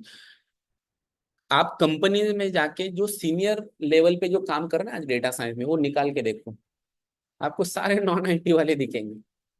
उसका one of the reason is कि उस टाइम पे जिन लोगों ने एंट्री किया ना, आईटी वाले लोग एंट्री नहीं कर रहे थे, क्योंकि उनके उनके खुद के जॉब थे। जब व्हेन आई वाज इंजीनियरिंग, तो उस टाइम पे लोगों के पास मल्टीपल ऑफर्स, तो मुझे 5 लाख नहीं, मुझे 10 लाख ही चाहिए, मुझे 10 लाख मिला नहीं, मुझे 15 लाख ही चाहिए। That kind of competition was there. तो वहाँ पे सिचुएशन अलग थी, तो उस टाइम पे कोई नहीं जाता था बाकी के जॉब रोल्स में। तो जो लोग गए वो सारे टॉप पे। तो आपको सारे नॉन आईटी बैकग्राउंड वाले लोग टॉप में देखेंगे। दूसरा एक एडेड एडवांटेज ये होता है कि लेट्स से कि you are working in insurance domain, आप इंश्योरेंस में काम कर रहे हैं फॉर एग्जांपल, कोई भी हो, इंश्योरेंस कोई भी काम हो, क्लेम्स का काम हो या तो कुछ भी कस्टमर का डेटा हैंडल करना। अगर आप इंश्योरेंस में काम करें, इसका मतलब आपको है डोमेन नॉलेज। खत्म, बस ये बहुत बड़ी बात है। अगर डेटा साइंस में कोई भी इंश्योरेंस का प्रोजेक्ट करना है, तो you are the key person over there. वहां पे I am not a good choice, भले मैं डेटा साइंस कितना भी बढ़िया करूँ, I am not good choice because मैंने इंश्योरेंस डोमेन में कभी काम नहीं किया। अगर हेल्थ केयर में काम करना है, लेट्स से कि अभी फार्मेसी में काम करना है, तो फार्मेसी वाला बंदा इज द बेस्ट चॉइस, वहां पे मैं किसी काम का नहीं। फाइनेंस में, फाइनेंस मुझे समझता है, बट लेट्स से कि मैं कंप्यूटर साइंस का बैकग्राउंड, मेरे कोई लेना देना है फाइनेंस के साथ, तो वहाँ पे फाइनेंस वाला आदमी चाहिए मुझे, बीकॉम वाला आदमी चाहिए वहाँ पे, बीकॉम एमकॉम वाला आदमी चाहिए, या तो एमबीए फाइनेंस वाला आदमी चाहिए। तो आपका जो बैकग्राउंड है ना, दैट इज वेरी हेल्पफुल, अगर कोई अदर बैकग्राउंड है तभी भी। सिर्फ क्या करना है आपको, थोड़ा सा कोडिंग सीखना है, दैट्स इट। ओके, तो बैकग्राउंड कुड बी एनीथिंग। आजकल का ट्रेंड मैं आपको बताता हूँ, आप किसी भी बैकग्राउंड में जॉब कर रहे हैं, अब लगभग ये ऐसे हो रहा है कि जहाँ पे मतलब मैनुअल वर्क होते हैं, तो that is been replace by AI. तो सारे कंपनीज में धीरे धीरे एआई लाना स्टार्ट कर चुके हैं। तो काफी लोगों को बोला गया है कि अब देख लो आप 1-2 महीने में अपना अपना जॉब। सुबह वाले बैच में काफी सारे स्टूडेंट्स हैं मेरे, इस बैच में भी हो सकता है, अभी मैं जानता नहीं आपको, लेकिन हो सकते हैं। Situation is very harsh, sir को पता है। तो ये जो लोग हैं, ये लोग अब एआई में जाना चाहते हैं, बिकॉज एनीवेज एआई में डेवलपमेंट करना है, वो जो काम करे उसको रिप्लेस करने के लिए जो ऐप बनाना है, उसी में अगर उनका ही हेल्प लगे तो दैट इज ऑलवेज बेस्ट। दूसरे को डोमेन या तो नॉलेज ट्रांसफर की जरूरत ही नहीं है। तो ये अभी ट्रेंड चल रहा है ना, इसमें काफी मतलब बढ़िया पैकेजेस वगैरह लोगों को मिल रहे हैं। Anyways, so this is what who can get into data science. I hope I answered your question. Then अब इसमें जो टर्म्स है एंड स्किल्स है, ये समझने के लिए अब मुझे चाहिए बचे हुए 10 मिनट्स। इसमें मैं आपको एक्सप्लेन करता हूँ कि एग्जैक्टली डेटा साइंस समझने के लिए उसमें कौन से टर्म्स होते हैं, कौन से स्किल्स चाहिए। मैं एग्जांपल लेता हूँ, ऐसे समझ लो, कंसिडर करो कि हम एक पॉलिटिकल डेटा साइंस कंपनी है, हम सारे लोग एक कंपनी है, हम पॉलिटिकल डेटा एनालिसिस करते हैं, एंड जो पॉलिटिकल पार्टीज है उसके लिए हम काम करते हैं। ऐसे समझ लो, जो भी मैं आपको अभी बताने वाला हूँ, तो वो एग्जाम्पल, वो प्रोसेस समझने के लिए ये एग्जाम्पल काफी है, बिकॉज सबको पॉलिटिक्स पता है। महाराष्ट्र इज पॉपुलर पॉलिटिक्स के लिए, तो इसलिए सबको पता है पॉलिटिक्स। तो ऐसे समझ लो कि अब हमारे यहाँ पे रूलिंग पार्टी है बीजेपी, तो ऐसे समझ लो कि जो देवेंद्र फडणवीस जी सीएम हमारे, तो उनको हमारा ख्याति पता है, हम बहुत बढ़िया काम कर रहे हैं ऐसा पता है, तो उन्होंने हमें अप्रोच किया, उन्होंने बोला कि देखो ये आप लोगों को हमारे बीजेपी के लिए काम करना पड़ेगा, ऐसे बोला उन्होंने। अब ये रूलिंग पार्टी है, बहुत सारे पैसे दे सकते हैं, इसलिए इनका एग्जाम्पल लिया, अदरवाइज आप बोलोगे सर प्रो बीजेपी लगते हैं। ऐसा नहीं होता, बिजनेस वाले लोगों को न्यूट्रल रहना पड़ता है। तो ये एग्जाम्पल लिया। तो उन्होंने क्या बोला कि देखो इलेक्शंस आ रहे हैं या तो आने वाले हैं, तो मुझे आपके कंपनी से इंसाइट्स चाहिए कि मैं मैक्सिमम सीट्स जीतना चाहता हूं, जो भी कुछ करना है आप मुझे बताओ। यस, आपको डिजाइन बॉक्स कंपनी पता है, अभी काफी हंगामा हो उसके बारे में। वो क्या है, सेम, ये एनसीपी के लिए काम करती है। वैसे लेट्स से कि हम एक कंपनी है, तो हम क्या करेंगे, इनके लिए सब कुछ हमें करना है, डेटा हैंडल करना है, हमें सर्वेस करना है, हमें कैंपेनिंग करना है, हमें कैंडिडेट सिलेक्ट भी करने हैं, रिकमेंड भी करने हैं, उनके लिए पॉलिसी डिजाइन करना है, सब कुछ हमें करना है, because we are going to handle the data. तो इसका स्टार्ट कहाँ से होगा, तो सबसे पहला जो हमारा स्टार्टिंग में होगा स्टेप, वो है डेटा कलेक्शन। सबसे पहले हमें चाहिए डेटा। अब डेटा कलेक्शन के लिए जनरली हम क्या करते हैं, मैनुअल सर्वेस करते हैं, ऑनलाइन सर्वेस करते हैं, या तो किसी कुछ इंस्टीट्यूट से भी डेटा परचेस करते हैं। कुछ इंस्टीट्यूट होते हैं उनके पास होता है पॉलिटिकल डेटा। तो इनमें से हम डेटा कलेक्ट करेंगे। तो हमारे पास डेटा है। अब डेटा किसी भी फॉर्मेट आ सकता है। अब आपको सबको पता है इसलिए मैं एक्सेल बोलता हूँ। काफी फॉर्मेट्स होते हैं, सीक्वल में डेटा आता है, काफी जगह पे एपीआई के थ्रू पे डेटा है, तो एक्सेल में डेटा लिया हमने। अब ये डेटा है यहाँ, डेटा कौन सा, जो भी लोग वोटिंग करते हैं ये वोटर्स का डेटा है। लेट्स से आई एम द वोटर, तो मेरा डेटा रहेगा कि मेरा एज क्या है, मेरा क्वालिफिकेशन क्या है, मैं कहाँ पे रहता हूँ, कहाँ पे वोटिंग करता हूँ, पिछली बार किसको वोट किया था, मैं प्रो बीजेपी हूँ, प्रो कांग्रेस हूँ, सारी चीजें, मेरा थॉट्स क्या है, इनकम क्या है, सारी चीजें। तो that is what data is. अब ये डेटा है। अब ये डेटा आने के बाद हमारा जो पहला स्टेप होता है, देखो हमें फाइनली क्या करना है, हमें ये जो हमारे सीएम है उनको बताना है कि यहाँ पे किस कैंडिडेट को खड़ा करना है, यहाँ पे बीजेपी का कैंडिडेट चुन के आ सकता है कि नहीं आ सकता, अगर नहीं आ सकता तो आने के लिए क्या करना पड़ेगा। ये हमारा फाइनल गोल है। तो इसके लिए मैंने डेटा कलेक्ट किया। डेटा कलेक्ट करने के बाद हमारा डेटा क्लीनिंग एंड प्रोसेसिंग हो जाता है। Cleaning and processing. अब क्लीनिंग एंड प्रोसेसिंग क्या है, देखो जो डेटा हम कलेक्ट करते हैं, लेट्स से अगर मैन्युअली कुछ लोग हमने भेजे एंड वो डेटा कलेक्ट करके आ रहे हैं, काफी बार ऐसा होता है कि कुछ गलत चीजें आते हैं, उनका डेट ऑफ बर्थ ही गलत लिखा, गलत फॉर्मेट में आया है, तो हमें क्लीन करना पड़ता है डेटा। अलग अलग वेज होते हैं टू हैंडल द डेटा। तो data cleaning and processing part है, दिस इज टाइम कंज्यूमिंग, इसलिए मैंने यहाँ पे लिखा। अब अगर एक बार डेटा हमारा तैयार हुआ, क्लीन हुआ, सब प्रॉपर डेटा है, अब इसके ऊपर हम करेंगे डेटा एनालिसिस। अब हम करेंगे यहाँ पे डेटा एनालिसिस। अब डेटा एनालिसिस मतलब एग्जैक्टली इसमें करेंगे क्या, देखो डेटा एनालिसिस मतलब जैसे आपको चार्ट्स एंड प्लॉट्स पता होंगे, चार्ट्स निकालेंगे हम। कैसे चार्ट, फॉर एग्जांपल इस एज वाले लोग इतने परसेंट बीजेपी प्रो है, इस एज वाले लोग इतने प्रो है कांग्रेस वाले, इस एरिया में जो रहते हैं, लेट्स से आंबे गांव में रहने वाले लोग ये प्रो एनसीपी है, समथिंग लाइक दैट। तो ऐसे हम चार्ट्स एंड प्लॉट्स निकाले, विल अंडरस्टैंड कि what is like what is thinking of people, लोग ऑलरेडी क्या सोच रहे हैं। तो एनालिसिस में हमें पता चलता है। तो चार्ट्स होते हैं, इसके बाद में हम कुछ प्लॉट्स निकालते हैं, देन आफ्टर दैट हमें कुछ रिपोर्ट्स निकालने पड़ते हैं। That is what part of data analytics is.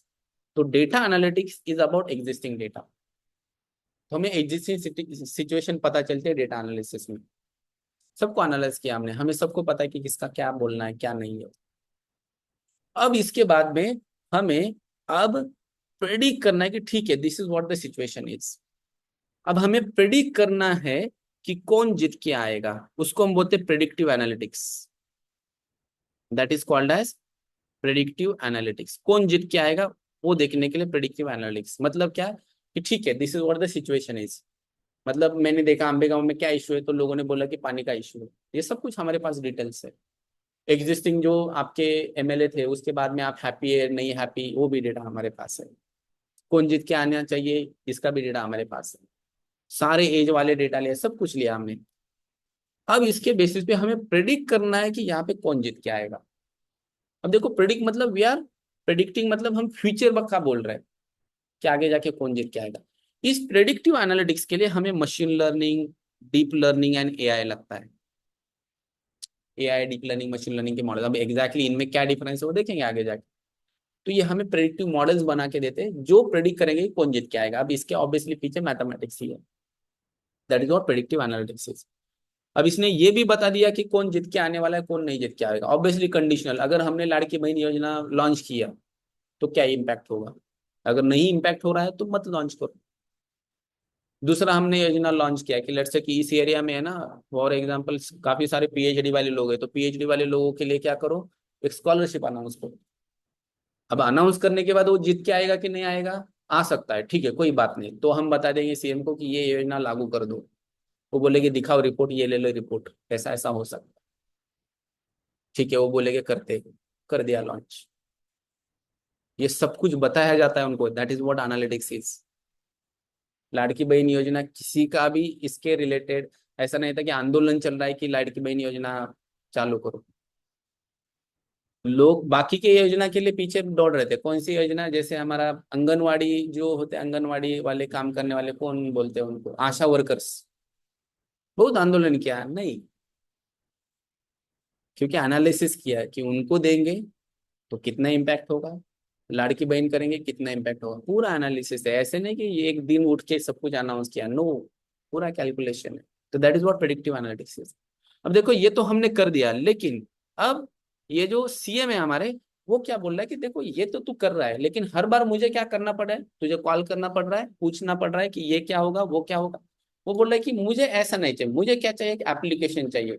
मैं यहाँ पे बैठा हूँ, मेरे सामने दिखना चाहिए, सब कुछ दिखना चाहिए, यहाँ पे पुणे, यहाँ पे मुंबई, यहाँ पे बारामती, यहाँ पे सोलापुर है, सब कुछ दिखना चाहिए। एंड कलर वाइज दिखना चाहिए कि जहां जहाँ पे बीजेपी जीत जीत के आ सकता है, वहां वहां पे भगवा कलर हो, सैफरन कलर हो। जहाँ पे नहीं आ रहा है वहां पे कुछ अलग कलर। अब मैं जैसे ही बोलूंगा कि ये योजना लागू करो, तो उसका टाइम पे मुझे रियल टाइम में दिखना चाहिए कहाँ कहाँ पे क्या क्या चेंजेस हो रहा है। That is what predictive analytics is. हर बार वो जाके हमारे लैपटॉप में नहीं घुसेंगे, तो हमें एक एक प्लेटफॉर्म बनाना पड़ेगा, ऑनलाइन सॉफ्टवेयर बनाना पड़ेगा। इसको हम प्रोजेक्ट वॉर रूम बोलते हैं, वहां पे होता है। अब अगर आप मंत्रालय जाओ तो वहां पे हर एक प्रोजेक्ट में होता है ये। तो उनके सामने डैशबोर्ड होता है पूरा। तो वो होता है आपका वेब ऐप डेवलपमेंट। तो वो होता है ऐप डेवलपमेंट, उसको बोलते हैं हम ऐप डेवलपमेंट। अब ये ऐप डेवलपमेंट आपका वेब भी हो सकता है, मोबाइल भी हो सकता है। इस केस में वेब ऐप होगा, बिकॉज ये मोबाइल मतलब कि हर एक को नहीं यूज करना है, ये सिर्फ सीएम यूज करेंगे। तो वेब ऐप होता है, एक स्क्रीन होता है। अब ये वेब ऐप डेवलप करना है मतलब क्या, आपको एक फ्रेमवर्क पता होना चाहिए। ठीक है, वेब फ्रेमवर्क एंड क्लाउड। आपको वेब फ्रेमवर्क पता होना चाहिए। एंड ऑब्वियसली जब ये ऐप हम बनाएंगे, तो सीएम मुंबई में हो या तो नागपुर में हो, कहाँ से भी उसको एक्सेस कर सकते हैं। तो इसका मतलब ये ऐप कहाँ पे रखना पड़ेगा, हमें क्लाउड पे रखना पड़ेगा। एंड एक बार ये सिस्टम तैयार हुआ, तो ये हमारे सीएम है, एंड ये हमारा ऐप यूज कर रहे हैं। पीछे डेटा आता रहेगा, सारा प्रोसेस होता रहेगा, and CM can see this live. This is one of the example of how data science works. This is how data science works. अब यहाँ पे जो भी मैंने आपको बताया, उसमें कुछ वर्ड्स आर काफी इंपॉर्टेंट, जैसे डेटा एनालिसिस, प्रेडिक्टिव एनालिटिक्स मतलब ही हमारा machine learning, deep learning, AI. Web app development मतलब web framework, cloud. Data cleaning या तो डेटा प्री प्रोसेसिंग। अब जो कलेक्शन पार्ट है ना, वो जनरली डेटा साइंस में नहीं आता। कलेक्शन मतलब ऑलरेडी आपके पास डेटा होता है, तो collection is not our task. तो ये कैसे करेंगे, तो ये करने के लिए वी नीड समथिंग। क्या क्या लगेगा, जैसे क्लीनिंग एंड प्रोसेसिंग के लिए वी नीड पाइथन। अगर डेटा सिक्वल में तो we need SQL kind of platform. काफी लाइब्रेरीज है, numpy pandas वगैरह लाइब्रेरीज भी use for cleaning and pre processing. Data analytics के लिए ऑब्वियसली एनालिटिक्स के लिए लाइब्रेरीज है, पावर बीआई जैसे प्लेटफॉर्म है that we can use. Obviously हम पाइथन के लाइब्रेरीज के साथ हम सिक्वल भी यूज कर सकते हैं फॉर एनालिसिस। सिर्फ उसमें डैशबोर्ड नहीं होता, फ्रंट एंड नहीं, उसके लिए हमें पावर बीआई या तो वेब ऐप को जाना पड़ेगा। प्रेडिक्टिव एनालिटिक्स के लिए आपको पता होना चाहिए machine learning, deep learning, generative AI. Then after that, ये जो है ना, ये पाइथन में, पाइथन हर स्टेप में है, in every step. Then web framework के लिए हमें one of the web framework चाहिए, कौन सा, जैसे कि फ्लास्क है, या तो फास्ट एपीआई है, या तो जैंगो है। इसमें से कोई भी एक फ्रेमवर्क। क्लाउड में आपको एडब्ल्यूएस या तो एज्योर या तो जीसीपी, समथिंग लाइक दैट, ऐसा कुछ तो हमें पता होना चाहिए। ये सारे फ्रेमवर्क्स हैं हमारे पाइथन बेस्ड। तो जनरल स्किल्स है, these are general skills. Exact list तो आपको मैं कल दे दूंगा, बट जनरल स्किल्स ये टर्म्स है जो आपको बार बार सामने देखने के लिए मिल जाएंगे। अब वेयर इज डेटा एनालिस्ट, क्या लगता है आपको डेटा एनालिस्ट कहाँ पे काम करता होगा? This is where data analyst काम वर्क्स। डेटा एनालिस्ट यहाँ पे काम करता है, data analyst. Correct sir? Yes. Then अगर आपको मशीन लर्निंग इंजीनियर कहाँ पे काम करता है, एमएल या तो डीएल या तो एआई इंजीनियर, तो ये यहाँ पे काम करता है। जनरलाइज, काफी कंपनीज में ऐसा होता है कि ये सारा काम एक आदमी को करना पड़ता है, तो वहां पे जनरलाइज आपको डेजिग्नेशन दिया जाता है, that is data engineer, sorry data नहीं, डेटा साइंटिस्ट। डेटा इंजीनियर यहाँ पे काम करता है, हियर कलेक्शन नहीं but most of the time cleaning, pre processing, handling the data. ये data scientist, generative AI engineer यहाँ पे काम करता है। और कौन बाकी है? पाइथन डेवलपर, पाइथन डेवलपर सिर्फ यहाँ पे काम करेगा, this is what Python developer. अब यहाँ पे और बहुत सारी चीजें, मतलब आप देखोगे जैसे एमएल ऑप्स होता है, ऑप्स का पार्ट यहाँ पे मैंने क्लाउड में ही बता दिया है। ऑप्स हो, ऐप डेवलपमेंट हो, देन आफ्टर दैट डॉकर हो, सारी चीजें इसके साथ आ गई। मैं बहुत ज्यादा लिखना नहीं चाहता यहाँ पे, क्योंकि कल मैं आपको लिस्ट दे दूंगा। एंड डेटा साइंटिस्ट, अगर आपको ऐसा कुछ काम मिलता तो ओवरऑल आपको सब कुछ पता होना चाहिए। These are some general terms, कौन कहाँ पे काम करता है। Yes, क्योंकि समझ में ही नहीं आता कि क्या डिफरेंस है machine learning engineer and data analyst में। सब कुछ तो एक जैसे ही दिखने लगते। This is what the difference is. Yes, and overall knowledge data scientist, generally data scientist strategy में बहुत ज्यादा काम करता है। स्ट्रैटेजी डिफाइन करने के एग्जैक्टली कौन से मेथड्स यूज करे, कौन सा वे फॉलो करे उसमें। Machine learning engineers generally development में ज्यादा काम करते हैं।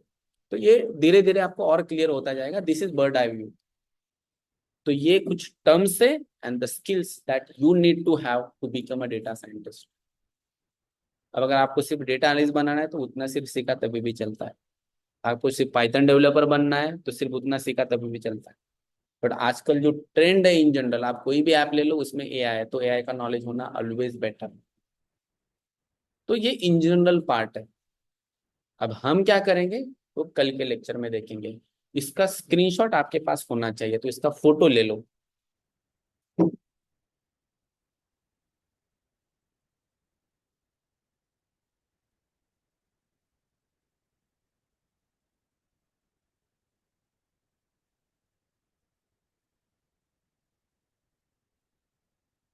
फोटो ले लो, डिलीट मत करना।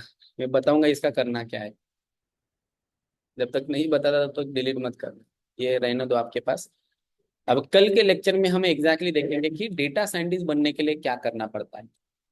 ठीक है, तो ये कंटिन्यू लेक्चर चलते रहेंगे। हमारे पहले 4 लेक्चर फ्री है, तो ऑब्वियसली सारे लोग डायरेक्टली आ सकते हैं। कल हमारा यही टाइम रहेगा, यही लिंक रहेगा, सब कुछ यही रहेगा।